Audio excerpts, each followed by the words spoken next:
Man defies the depths of the sea, searching for the treasures of the Indies.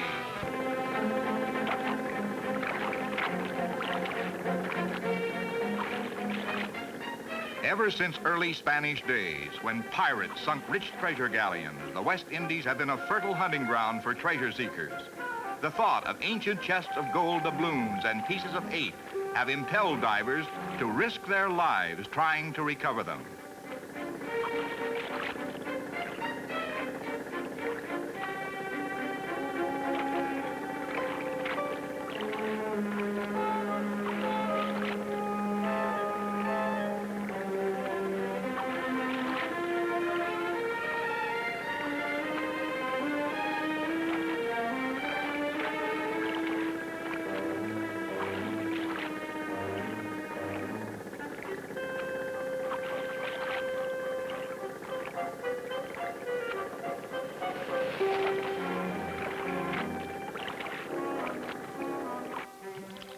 Now, here to show us what it's like to hunt for sunken gold is an old treasure diver himself, Colonel John D. Craig.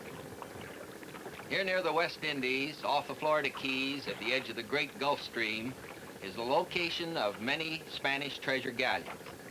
Now, lots of divers have searched for these. Very few have ever found any. You see, there's a difference between a treasure hunter and a treasure finder.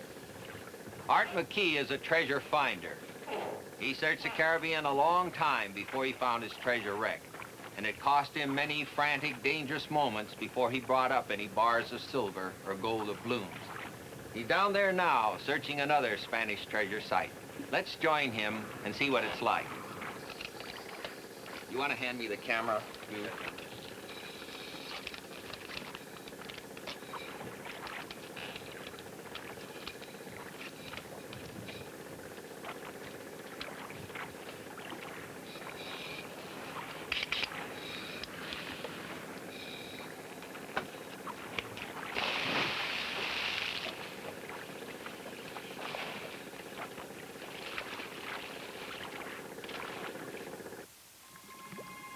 Art is working in 40 feet of water.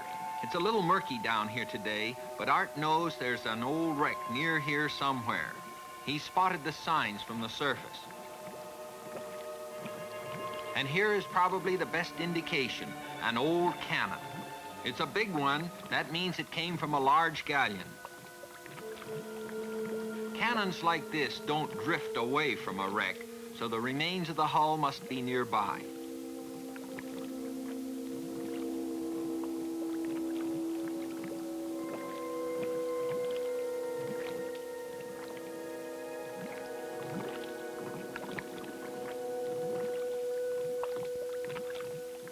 This could be it, a pile of stones like these. They are granite rocks used in olden days as ballast weights. A few cannon and anchor may be around somewhere, but any treasure must be buried deep under those stones or in the sand alongside. This is an old wreck, all right, or there wouldn't be those great chunks of coral-encrusted cannonballs. Apparently no one has ever been on this wreck before, or these cannonballs would have been taken away for souvenirs. Art uses a hard-hat, old-fashioned commercial diving rig for these initial explorations. He's weighted with about 200 pounds of lead, which makes his movements very clumsy. His weight can be a real hazard. He's trapped. He'll be lucky if he has no broken bones.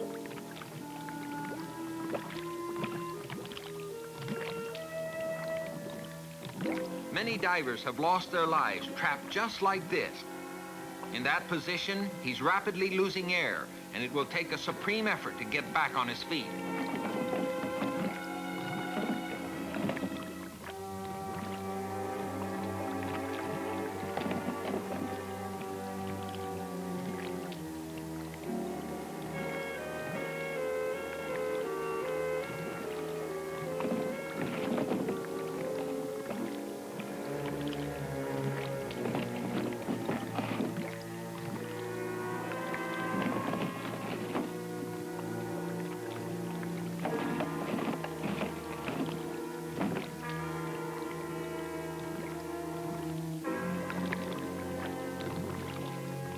If anyone on the surface tries to pull on those lines now, tangled as they are, they might kink and break. A good deep-sea diver needs steady nerves and the ability to think in an emergency. Art's diving experience has saved him this time, but he now knows this heavy rig is not the gear to work in on this wreck.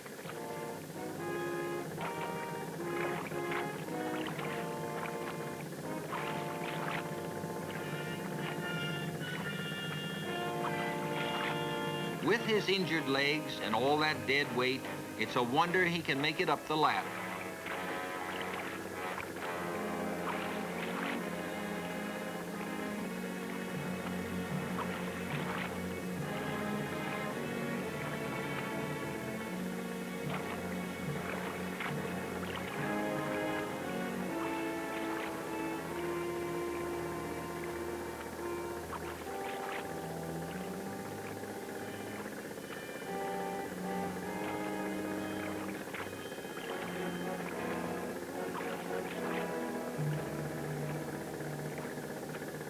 The lure of sunken treasure is intense.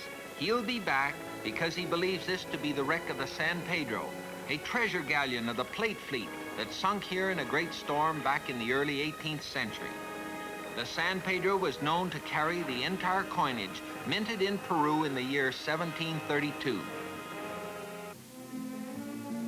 Art McKee has found other treasure, and as you drive the famed overseas highway down from Florida to Key West, you go right by the McKee Treasure Museum. Here he displays the great relics he has recovered from the dry Tortugas and from the pirate stronghold at Port Royal.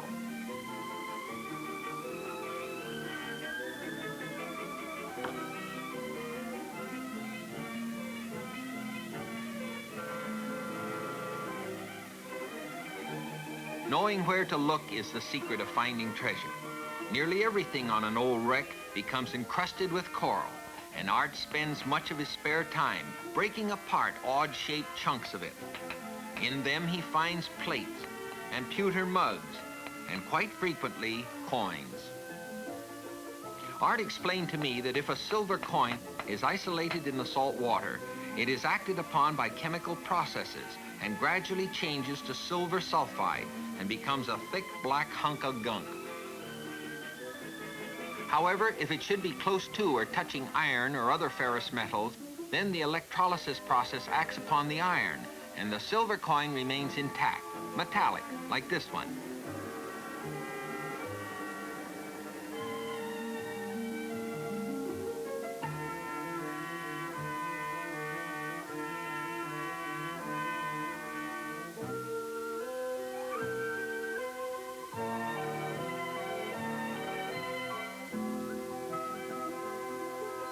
Gold coins, like these shiny doubloons, are not affected by the water and remain bright and usually coral-free.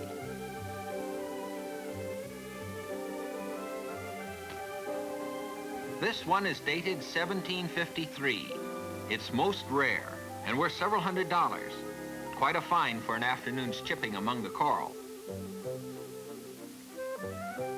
Art has reconstructed a galleon wreck just as it looks on the ocean floor.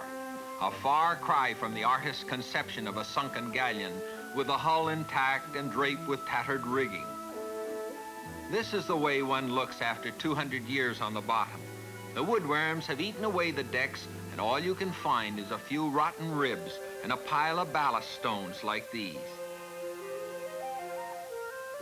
His leg is healed now, so he invited me to join him diving on the San Pedro wreck. This time we'll use modern lightweight gear. I've dived many times in the Caribbean, and every expedition was filled with unexpected dangers.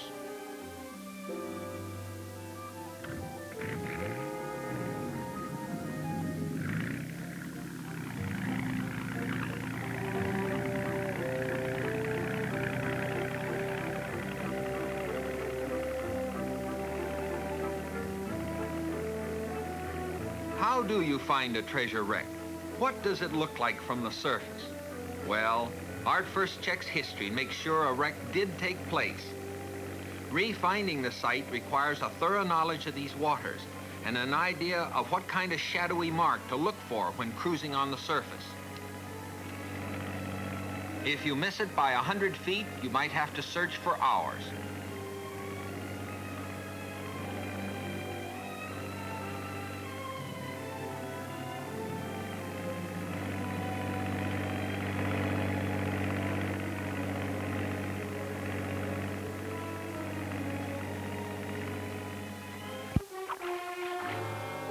Although Art has registered this wreck, and it has been assigned to him as an historical monument, there are always the chances that someone would be watching through his telescope to fix its exact location for future plundering. To throw off these modern pirates, Art had the big boat anchored some distance away, and today decides to dive from the small skiff.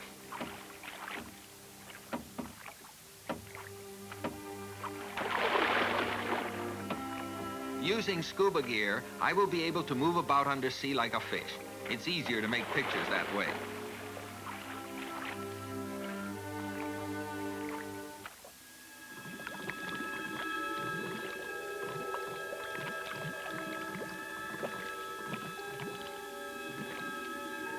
There are times when the undersea world is incredibly beautiful.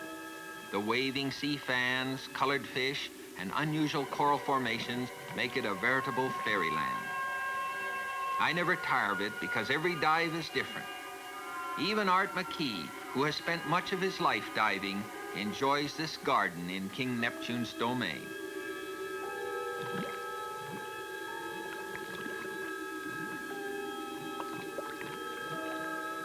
That's a moray eel, one of the more vicious inhabitants. I've known them to tear off a man's hand.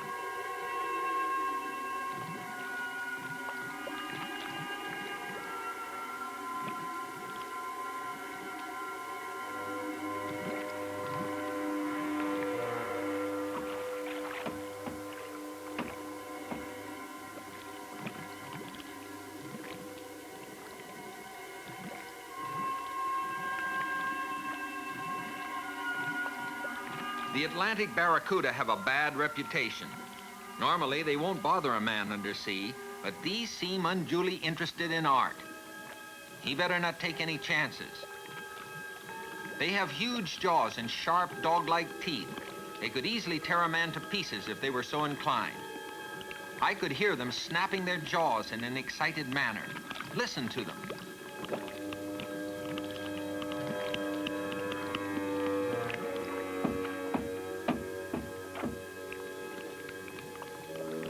They seemed interested in that school of little fish, so Art had better get away from there and over to the wreck.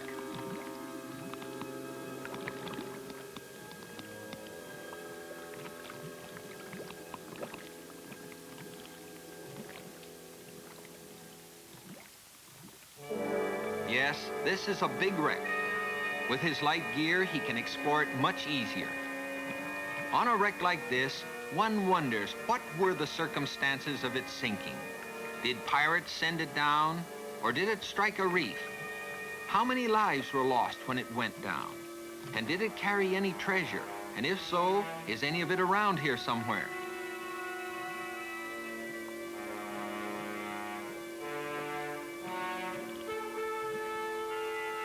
You can lose yourself down here, musing over the proud, romantic past of this great galleon. Lose yourself and forget you are tied to the surface with a very vital air pipe that brings you fresh air and sustains your life.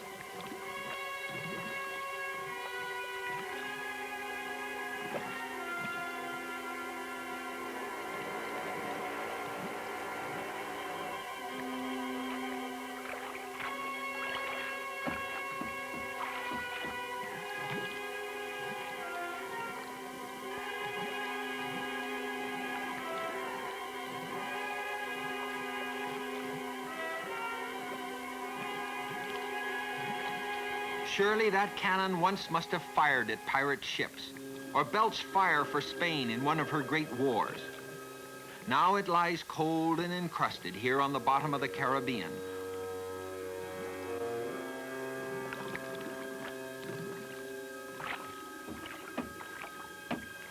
Art easily forgets the fragile nature of that air supply or how far he has strayed from its source until he pulls for more free line. Then accidents happen.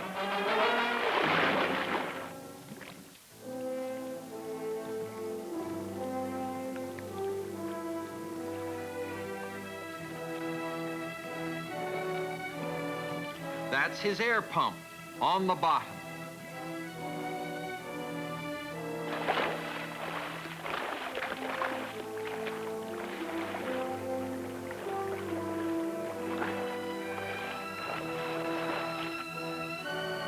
He's lucky he's in only 40 feet of water. A little more depth and it would have spelled his end.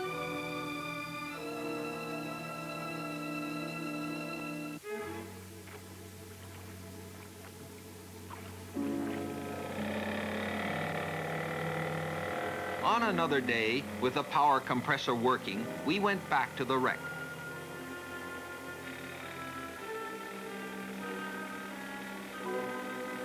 This time, Art brought his magnetometer, an electronic metal detecting device that gives a signal on a dial when it passes over gold or silver buried in the sand or under those rocks. It's somewhat similar in principle to the mine detectors the Army used in the war.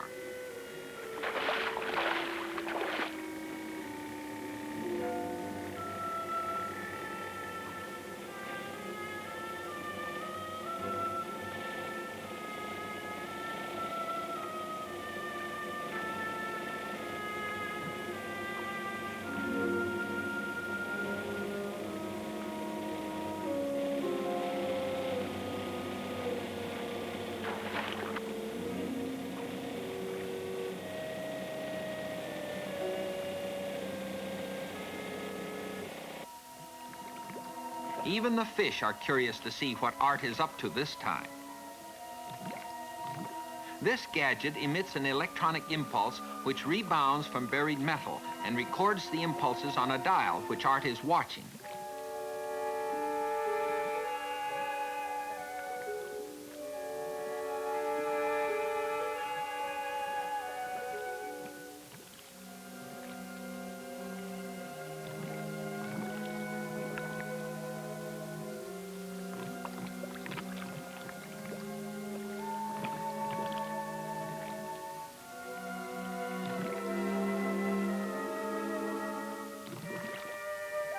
When the dial moves suddenly, that's a hot spot, and you start digging.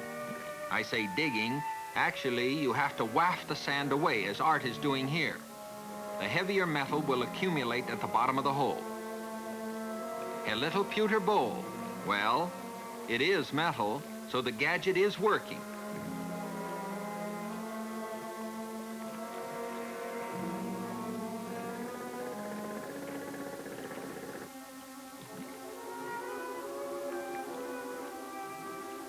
And these are coins. This is a treasure wreck, and this is how you find treasure.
Now that's a real hot signal, something big.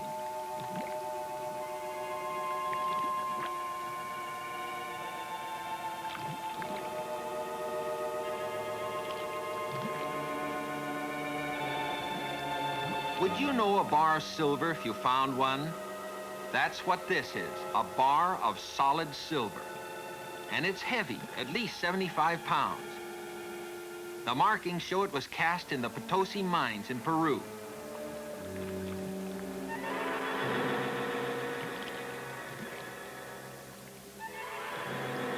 This is real treasure. The only other one like it is in the Smithsonian Museum in Washington, and it's valued at thousands.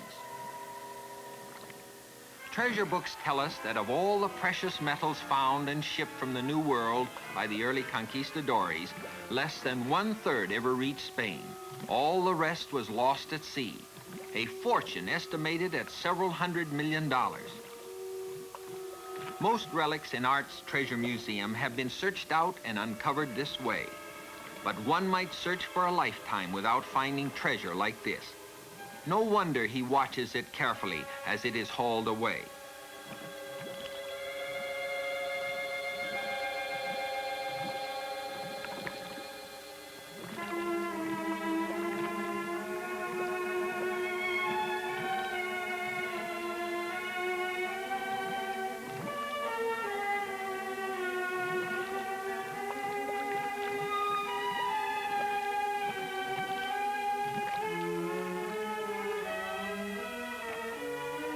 That's the first bar up, but down there, hidden under the sand and the rocks, there must be more.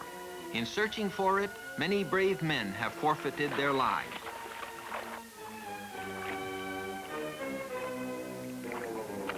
So far, Art McKee has been lucky.